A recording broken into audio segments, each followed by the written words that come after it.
বিসমিল্লাহির রাহমানির রাহিম। আসসালামু আলাইকুম ওয়া রাহমাতুল্লাহ। প্রিয় দিনী ভাই ও বোনেরা, কেমন আছেন আপনারা সবাই? আজ রমজানের প্রথম জুমা। এই দিনটি সাধারণ কোনো শুক্রবার নয়, এটি রহমত, বরকত ও ক্ষমার এক বিশেষ মুহূর্ত। রমজান নিজেই একটি রহমতের মাস, আর জুম্মার দিন হলো সপ্তাহের সেরা দিন। যখন এই দুটি একসাথে হয়, তখন আল্লাহর রহমতের দরজা আরও বেশি খুলে যায়। হয়তো গত বছর আমরা এই জুম্মা পাইনি, হয়তো আগামী বছর পাবো কি না জানি না, কিন্তু আজ আমরা বেঁচে আছি, এটাই আমাদের জন্য বড় নিয়ামত। আজ আমি আপনাদের সাথে শেয়ার করব রমজানের প্রথম জুমায় করণীয় 7টি গুরুত্বপূর্ণ আমল। 1 নাম্বার আমল, নিয়ত ঠিক করা। সব আমলের ভিত্তি হলো নিয়ত। মুহাম্মদ সাল্লাল্লাহু আলাইহি সাল্লাম বলেছেন, নিশ্চয় সমস্ত কাজ নিয়তের উপর নির্ভরশীল। আজ নিজের অন্তরকে প্রশ্ন করুন, আমি কেন রোজা রাখছি? আমি কেন নামাজ পড়ছি? মানুষের প্রশংসার জন্য নাকি আল্লাহর সন্তুষ্টির জন্য? আজ কিছু সময় নির্জনে বসুন, নিজের ভুলগুলো স্মরণ করুন আর আল্লাহর কাছে তওবা করুন। 2 নম্বর আমল, জুম্মার প্রস্তুতি ও পরিচ্ছন্নতা। জুম্মার দিন বিশেষ প্রস্তুতির দিন। গোসল করুন, পরিষ্কার ও সুন্দর পোশাক পরুন, সুগন্ধি ব্যবহার করুন। এবাদতের জন্য নিজেকে প্রস্তুত করা, এটাও এবাদতের অংশ। আজকের জুম্মাকে গুরুত্ব দিন, মন থেকে প্রস্তুতি নিন। 3 নম্বর আমল, সূরা কাহাফ তেলাওয়াত।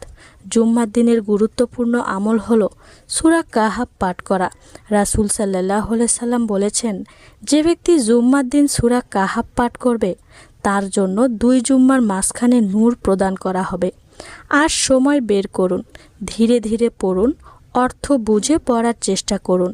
এটি আমাদের ঈমানকে শক্ত করে। 4 নম্বর আমল, বেশি বেশি দরুদ পাঠ। জুম্মার দিন দরুদ পাঠের বিশেষ গুরুত্ব আছে। রাসূল সাল্লাল্লাহু আলাইহি সাল্লামের উপর যত বেশি দরুদ পাঠ করবেন, তত বেশি আল্লাহর রহমত বর্ষিত হবে।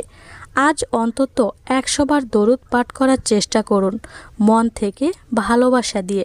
5 নম্বর আমল, ইস্তেগফার ও তওবা।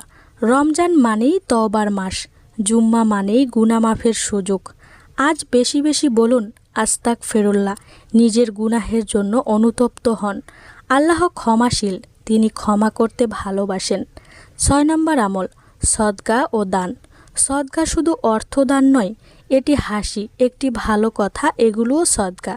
আজ কিছু দান করুন, যত ছোটই হোক, আল্লাহর কাছে তা মূল্যবান। গোপনে দান করলে তার সওয়াব বেশি পাওয়া যায়। 7 নম্বর আমল, দোয়ার বিশেষ সময়। জুম্মার দিন একটি সময় আছে যখন বান্দার দোয়া কবুল হয়। আসরের পর থেকে মাগরিব পর্যন্ত সময়টিকে গুরুত্ব দিন। মোবাইল দূরে রাখুন, শান্তভাবে বসুন। আল্লাহর কাছে নিজের সব চাওয়া খুলে বলুন, আর বলুন, হে আল্লাহ, আমাকে ক্ষমা করুন, আমাকে হেদায়েত দিন, আমার পরিবারকে নেক পথে রাখুন।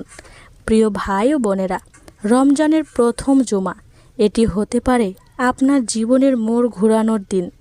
আজ থেকেই শুরু করুন, আজ থেকেই বদলে যান। কমেন্টে লিখুন, আল্লাহ আমাকে কবুল করুন। ভিডিওটি শেয়ার করুন, যেন অন্যেরাও উপকৃত হয়। আল্লাহ আমাদের সবাইকে কবুল করুন, আমিন। সবাই ভালো থাকবেন, সুস্থ থাকবেন। আবারও দেখা হবে অন্য কোনো ভিডিওতে। আল্লাহ হাফেজ। আসসালামু আলাইকুম।